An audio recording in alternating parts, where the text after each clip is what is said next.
Bonsoir Ange. Bonsoir Thérèse. On va poursuivre avec notre entretien consacré à la prédestination. Qu'est-ce que Nebuchadnezzar a à nous dire au sujet de la prédestination? Oui, merci Thérèse pour la question. Nebuchadnezzar était roi de Babylone, euh, euh, puissance, empire universel du moment. Nous sommes dans l'Ancien Testament.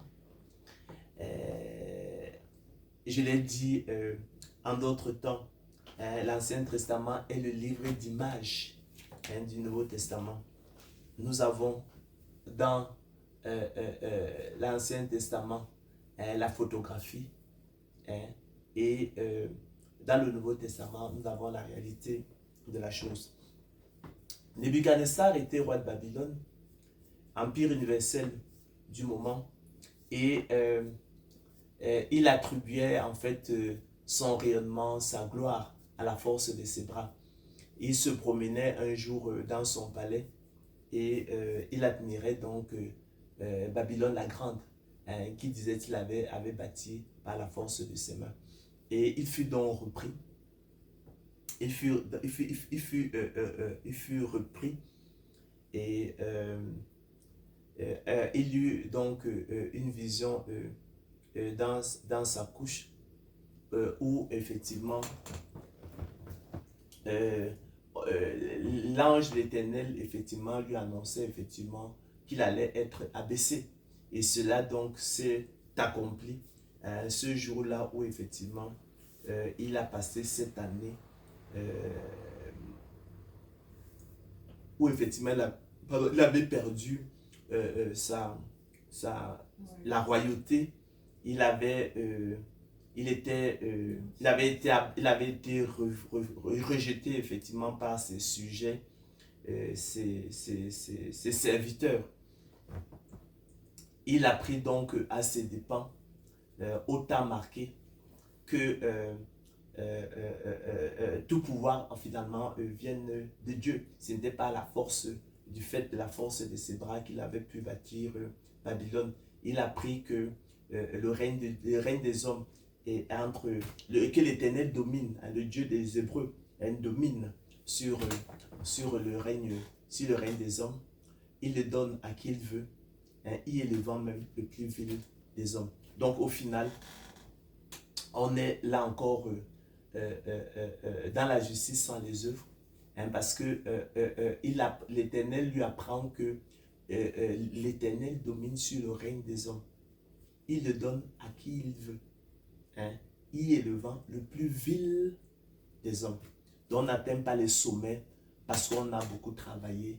Là encore, c'est la grâce simplement de Dieu. Il n'y a pas de place pour l'orgueil. C'est l'enseignement fondamental que l'on doit en tirer. On est encore une fois de plus dans la justice sans les œuvres. On va, Thérèse, prendre Daniel 4. C'est Daniel 4, effectivement, qui nous en donne, qui nous présente ce récit, selon qu'il est écrit.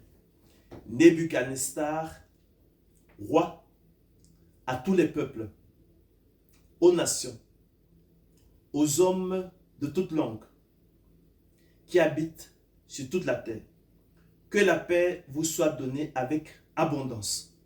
Il m'a semblé bon de faire connaître les signes et les prodiges que le Dieu suprême a opérés à mon égard.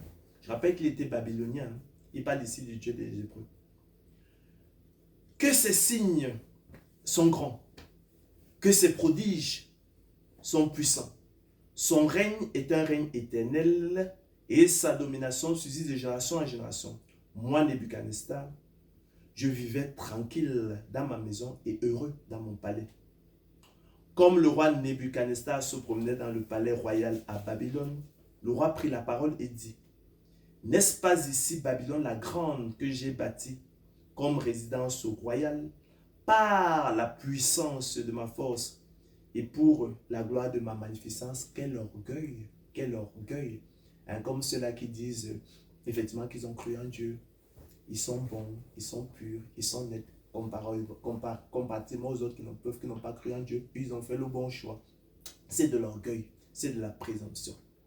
Et Nebuchadnezzar vous parle donc santé, au contraire votre misère. Il n'y a rien de bon en l'homme. La parole était encore dans la bouche du roi qu'une voix descendit du ciel. Apprends, roi Nebuchadnezzar, qu'on va t'enlever le royaume. On te chassera du milieu des hommes.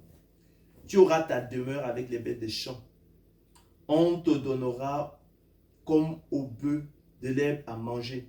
Et 7 temps passeront sur toi jusqu'à ce que tu saches que le Très-Haut domine sur le règne des hommes, qu'il le donne à qui il lui plaît et qui y est le vent le plus vil des hommes. Au même instant, la parole s'accomplit sur Nebuchadnezzar. Il fut chassé du milieu des hommes. Il mangea de l'herbe comme les bœufs.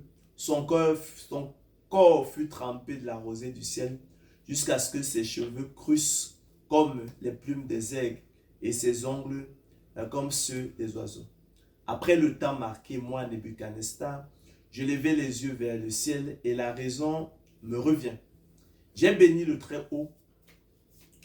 J'ai loué et glorifié celui qui vit éternellement, celui dont la domination est une domination éternelle et dont le règne subsiste de génération en génération. Tous les habitants de la terre ne sont à ses yeux que néants. Il agit comme il lui plaît avec l'armée des cieux et avec les habitants de la terre. Et il n'y a personne qui résiste à sa main et qui lui dise, que fais-tu?